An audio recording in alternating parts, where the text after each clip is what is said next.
Hello दोस्तों, happy 14 April in advance. तो जैसा कि मैंने पिछले ब्लॉग में बोला था कि इस मंथ मुझे बहुत सारे काम करने हैं, मेरे साथ साथ आप सभी लोगों को काम करने हैं। जो आप सब मतलब होलिका के बारे में बताया था मैंने कि जो लोग होलिका को जलाना पसंद नहीं करते हैं तो उनके लिए अप्रैल माह बहुत ही शुभ महीना है, मुबारक महीना है। तो सबसे पहले सुबह सुबह मैं लग गई हूँ प्रेस करने में, क्योंकि मुझे बहुत सारे कपड़े आज निपटाने हैं, प्रेस करने हैं। और मैं बहुत सारे कपड़ों में कर भी चुकी हूँ, उठा उठा के रखती जा रही हूँ, करती जा रही हूँ। तो लास्ट में ये 2 कपड़े बचे हैं। मेरी एक साड़ी है, मेरा ही ये पैंट है जो मैंने कल धुला था, तो मैंने सोचा इसमें प्रेस करके रख दूँ। सारे तो निपटा दिए मैंने। तो अब बस यहाँ पे बहुत सारे काम हैं गाइस। आज आप लोगों को पता होगा कि मतलब इस महीने सिर्फ खाना बनाना ही सज धज के रहना ही नहीं है। जो हमारे डेली के रूटीन है वो तो है ही है, और एक्स्ट्रा काम और हमारे बढ़ जाते हैं। तो जब एक्स्ट्रा काम बढ़ जाते हैं तो फिर डेली रूटीन वाले काम वो थोड़ा पीछे चले जाते हैं। तो ऐसे ही मतलब मेरे साथ बहुत होता है कि जो मैं करने चलती हूँ कुछ और सोचती हूँ कि अब इसके बाद ये कर लूँगी, तो वो ना करके फिर मेरे आगे नया काम आ जाता है। तो जैसे अभी यहाँ पे देखिए ये एक काम आ गया है। मैंने बहुत पहले सोचा था ऐसा बनाने का, लेकिन अब मेरे आगे मजबूरी ये है मेरी कि ये चिड़िया के लिए घोंसला मैंने बनाने का सोचा था। तो यहाँ पे बैलून पे जो मैंने बनाना चाह रही थी, तो अब मेरे आगे बैलून भी मिल गया मुझे, मतलब दिख गया है, रखा था घर पे। और ये फेविकोल जो रखा था तो ये अब सूख जाएगा, गर्मी का मौसम है। तो यहाँ पे ब्लिंकिट से जो शॉपिंग करते हैं तो उसमें ये बैग आते हैं, कैरी बैग। तो इसे प्रिंटेड होते हैं, इमोजी वगैरह छपी होती है इसमें, अच्छे होते हैं बैग ये। तो मैंने सोचा चलो इनका ही मैं बना लेती हूँ, काफ़ी इनका मजबूत कागज़ होता है। तो बस इस तरीके से मैंने एक ये होल के लिए सफ़ेद लगाया, जिससे मैं समझ सकूं कि मतलब यहाँ पे मुझे नहीं चिपकाना है कागज़, और आगे इसमें होल हो जाएगा। तो बस मैंने फिर सोचा कि फेविकोल सूख जाएगा, अगर मैं ज़रा सा इसको दिमाग से निकाल दिया तो 4 दिन के लिए कि बाद में करूँगी, तो फिर ये नहीं हो पाएगा।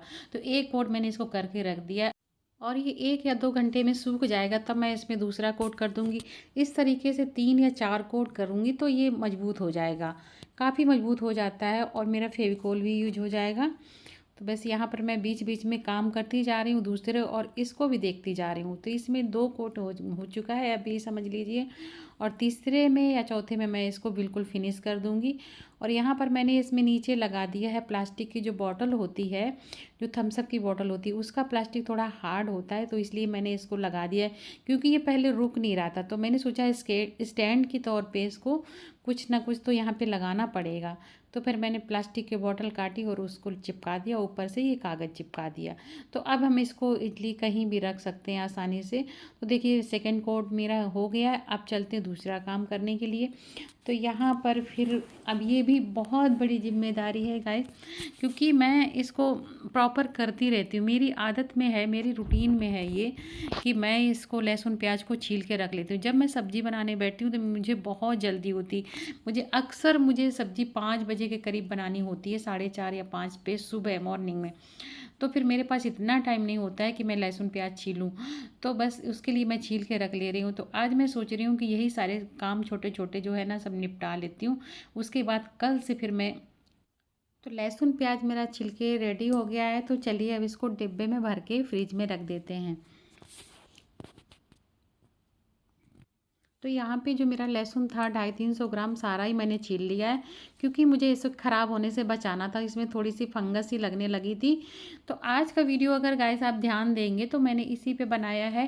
देखिए जो घर की चीज़ें होती हैं, बहुत सारी घर में चीज़ें होती हैं, जैसे दालें होती हैं या बड़ियाँ होती हैं जो हम दाल से बड़ियाँ बनाते हैं, या और सारी चीज़ें होती हैं जिनके ख़राब होने के चांस रहते हैं। तो हमें इन सब चीज़ों पर ध्यान देना होता है कि कोई चीज़ हमारी ख़राब ना हो। तो यहाँ पर मैं हस्बैंड की फरमाइश पे अब फिर मैं अचार बनाने जा रही हूँ, वो भी सैंजन का। तो सैंजन को मैंने काट के रख लिया। यहाँ पर लिया मैंने मेथी दाना, सौंफ और कलौंजी लिए। इन सब चीज़ों का इतना अच्छा खुशबू आता है कि पूछिए मत। इनको मैंने भून के दरदरा पीस लिया है मिक्सी में। और देखिए सैंजन के मैंने 1 या 1.5 इंच के टुकड़े काटे हैं। और यहाँ पर लिया है 2 चम्मच विनेगर, जो हमारा घर का बना हुआ है, गन्ने का रस का जो सिरका होता है वो। और 1 चम्मच के करीब ली है हींग। और हल्दी नमक मैंने इसमें कल मिक्स करके और आज मैंने मसाले सारे भून के जो पीस के डाल दिए हैं और तेल को मैंने और डाल दिया है, जिससे इसमें मसाले सारे लिपट जाएं अच्छे से। बहुत ज़्यादा तेल नहीं भरना होता है गाइस। ध्यान देने वाली बात ये है कि इसमें धनिया बिल्कुल भी मत डालिएगा, सूखी धनिया। अब हरी धनिया की बात कर लेते हैं यहाँ पे। तो हमारे वीडियो में हरी धनिया का भी नंबर आ गया है। तो यहाँ पर मैं 10 रुपए की लाई थी हरी धनिया, जो सब्जी वाले देते, बहुत ज़्यादा धनिया दे दी थी उसने, क्योंकि अब इतनी धनिया नहीं मिलेगी। और यहाँ पर कटोरी भर के नमक लिया है मैंने, लगभग 250 ग्राम।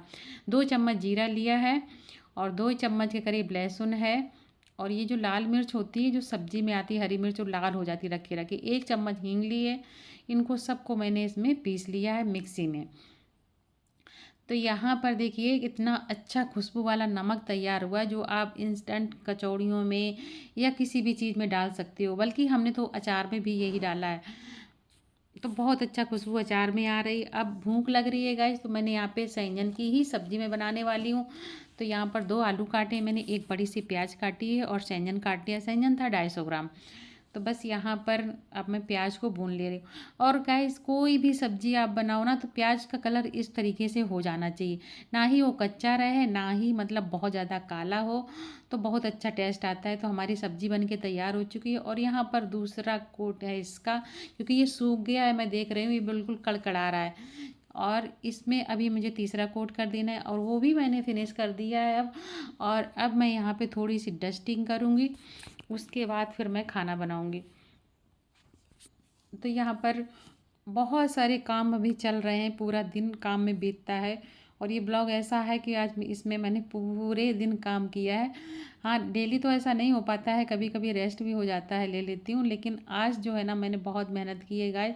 हो सके तो मेरी वीडियो को पसंद करिएगा, लाइक करिएगा, क्योंकि आज बहुत मेहनत की है। तो यहाँ पर फिर मैंने डस्टिंग कर दी, क्योंकि अभी मुझे यहाँ पे डेकोरेशन करनी है। मैं थोड़ा सा सजाना चाहती हूँ, जो मेरे दिली अरमान थे, जो मैंने आपके साथ शेयर की थी बातें, उन पे मैं खुद अमल करना चाहती हूँ। तो यहाँ पर सैंजन की सब्ज़ी बन गई है, और मैंने खीरे का अचार सलाद काट लिया है। और अब मैं खाना खाने जा रही हूँ रोटी के साथ में। तो बस आप लोग भी आ जाइए। और दोस्तों, सैंजन की सब्ज़ी बहुत अच्छी बनती है, बहुत ही फ़ायदा भी करती है शरीर को। ये बात मुझे पहले नहीं पता थी, मुझे अभी पिछले साल मुझे मेरी आंटी ने खिलाई, तो मुझे बहुत मज़ा आया, तब से मैं सैंजन की सब्ज़ी खाने लगी हूँ। तो यहाँ पर फिर मैंने रूम को सजाने की थोड़ी सी कोशिश की है, छोटी सी कोशिश की है गाइस। अगर आप लोगों को अच्छी लगे तो मेरे वीडियो को पसंद करिएगा, लाइक करिएगा। तो यहाँ पर फिर मैंने एक कांच का बाउल लिया है, जो मैं बहुत ज़्यादा पसंद करती हूँ। तो इसमें फिर मैंने डाला है पानी, और साथ में मैं डालूँगी ये गुलाब के फूल, जो कि मुझे बहुत पसंद है। इनमें बहुत अच्छी खुशबू आती है, धीमी धीमी रूम महक जाता है, खुशबू आने लगती है। तो सबसे पहले तो मैं यही करूँगी। तो आप लोगों को प्रणाम मेरी ओर से। ये काम कुछ ऐसे होते हैं जो मतलब बहुत ही कम लोगों को पसंद होते हैं, मुझे बहुत पसंद है ये सब काम करना। तो अब घर छोटा हो या बड़ा हो दोस्तों, वो घर तो घर ही होता है, वो हमारे पे डिपेंड करता है, हम महिलाओं पे डिपेंड करता है। मेंस का तो काम ये होता है कि अगर वो जॉब कर रहे हैं तो वो आपको पैसा ला के दे देंगे, लेकिन उस पैसे को किस तरीके से यूज करना है, उस घर को, उस मकान को घर कैसे बनाना, ये हम महिलाओं के हाथ में होता है। हमें से बहुत सारी महिलाएं ऐसी होती हैं जो हस्बैंड की कमाई पे अपने आप को बड़ा ही मतलब पता नहीं क्या समझती हैं वो, कि मेरे हस्बैंड डॉक्टर हैं या मेरे हस्बैंड इंजीनियर हैं या कुछ और हैं, तो बड़ा प्राउड फील करती हैं। लेकिन प्राउड ठीक होता है कुछ हद तक, लेकिन एक ऐसा प्राउड, ऐसा घमंड जिसको बोलते हैं, वो नहीं आना चाहिए कि हाँ खुद तो कुछ करना धरना नहीं आता है, लेकिन हाँ हस्बैंड के पैसे पे फूले फटे जा रहे हैं, ये बहुत गलत चीज़ है। अगर हस्बैंड ने आपको मकान दे दिया है बना के अच्छा सा, तो उसको सजा के संवार के रखना हम महिलाओं की जिम्मेदारी बनती है। उस मकान को घर बनाना हमारी जिम्मेदारी होती है।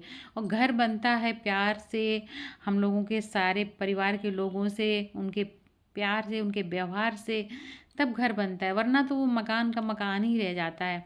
दोस्तों, ये अप्रैल का महीना शुभ इसलिए माना जाता है कि इसमें डॉक्टर भीमराव अंबेडकर जी ने जन्म लिया था, जिनका जन्म हुआ था 14 अप्रैल को। तो वो एक ऐसे इंसान थे जिनको एक अमेरिका जैसे देश ने सिंबल ऑफ नॉलेज की उपाधि दी हुई है, और वो इतने मतलब भारत के संविधान लिखने वाले इंसान हैं, और नारी के मुक्तिदाता हैं, गरीब दलितों के मुक्तिदाता हैं। तो भारत में ऐसा कोई इंसान अभी तक तो नहीं आया था इनके आने से पहले, ना अभी तक आया है, ना आएगा शायद, जिसने नारी के बारे में सोचा हो, जिसने गरीबों के बारे में सोचा हो, दलितों के बारे में सोचा हो। सब अपने बारे में सोचते हैं, अपना पेट भरने के बारे में सोचते हैं। नारियों की तो दुर्दशा ही थी, उनको तो मतलब बाहर निकलने का भी अधिकार नहीं था, ना पढ़ने का ना लिखने का, क्योंकि रीज़न ये था कि अगर वो बाहर जाएगी तो इधर उधर की देखेगी, लोग उसको मतलब अब पता नहीं क्या करेंगे। गलत मानसिकता रहती थी कि मतलब इधर उधर जाएगी तो दूसरे के साथ भी जा सकती है, मतलब हमारी पत्नी होके दूसरे के साथ जा सकती, तो जब घर से बाहर निकलेगी नहीं तो कौन उसे देखेगा, कौन उसे ले जाएगा। तो ये सोच हुआ करती थी, तो महिलाओं को घर से निकलने का ही अधिकार नहीं था। दोस्तों, गरीब, दलित और नारी, इन तीनों के मुक्तिदाता डॉक्टर भीमराव अंबेडकर जी हैं, जिन्होंने इनके अधिकारों को सुरक्षित करने के लिए एक किताब लिखी है जिसका नाम है संविधान। तो उस संविधान में सारे अधिकार सुरक्षित रखे इन्होंने।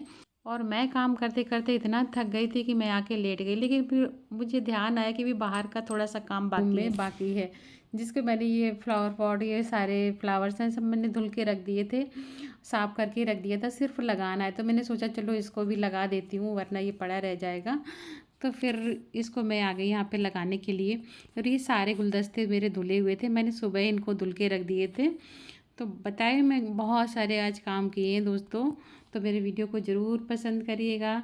तो यहाँ पे छोटी सी ये सिर्फ है, इसमें मैंने मतलब गुलदस्ते छोटे छोटे से लगा रखे हैं। तो मुझे इस टाइप के आर्टिफिशियल गुलदस्ते बहुत पसंद है।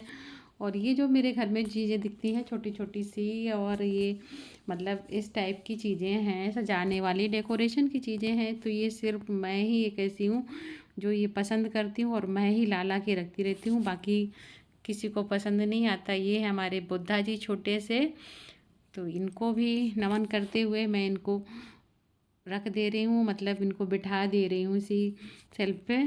तो मैंने इनको रख दिया है। दोस्तों, आपने नोटिस किया होगा कि जो बड़े बड़े शोरूम होते हैं टाइल्स का, या भी या कोई और शोरूम है, तो वहाँ पे आगे आपको 100 पीस में या शोरूम में बुद्धा जी ज़रूर रखे हुए मिलेंगे, चाहे वो टाइल्स हो चाहे कुछ भी हो, किसी भी तरीके का आपको बुद्धा रखे हुए मिलेंगे। तो मतलब सोच ये है कि बुद्धा को रखने से हमें बहुत, हमारे बिजनेस में बरकत होती है, और ये बहुत अच्छी चीज़ है। यही सोच के लोग अपने घरों में, अपनी दुकानों में, अपने शॉप पे रखते हैं। तो जब बुद्धा इतने मतलब शुभ हैं, तो फिर उनको लोग पूजते क्यों नहीं? फिर ये काल्पनिक लोग क्यों पूजे जाते हैं? बुद्धा को क्यों नहीं पूजा जाता? बुद्धा को लाफिंग बुद्धा बनाने वाले कौन लोग थे? क्यों ऐसा षड्यंत्र रचा गया? जिस तरीके से होलिका के साथ में षड्यंत्र रचा गया, उसी तरीके से बुद्धा को लाफिंग बुद्धा बना दिया गया। आप सोचेंगे, आप दिमाग लगाइए कि ऐसा भी कोई इंसान पैदा हुआ होगा जिस तरीके से लाफिंग बुद्धा को बना के रख देते हैं, और उसकी बहुत खरीदारी होती, क्योंकि मेंटालिटी बदल दी गई लोगों की। बता दिया गया कि ये बहुत शुभ होता है, लेकिन ये बना कैसे कैसे बदला गया ये नहीं बताया। इसके बारे में जानकारी लेना करना आप लोगों की जिम्मेदारी है। अब मैं बनाने जा रही हूँ यहाँ पे चाय, क्योंकि मैं बहुत थक चुकी हूँ, शाम का टाइम है। और ये जो पापड़ मैंने बनाए थे वो मैं सेकने जा रही हूँ।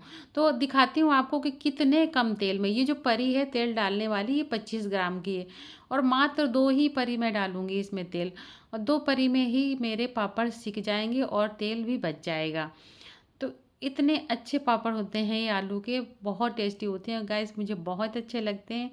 तो चलिए देखते हैं, यहाँ पे आँच को थोड़ा तेज़ कर देते हैं जिससे तेल गर्म हो जाए, और पहली बार तेल अच्छे से गर्म हो जाए उसके बाद आप धीमा कर दीजिए और पापड़ डालिए। पापड़ को डालने के बाद इसको कलछी की बजाय आप चिमटे का सहारा लीजिए, और बस इस तरीके से जैसे ही पापड़ हल्का हल्का सीखे उसको निकाल के एक तरफ ऐसे ठोकते रहिए, तो उसका तेल भी निकलता जाएगा, और प्लस वो पापड़ पकता भी जाएगा, क्योंकि इतना गर्म तेल होता है कि उसमें निकालते निकालते भी पापड़ सिकता रहता है।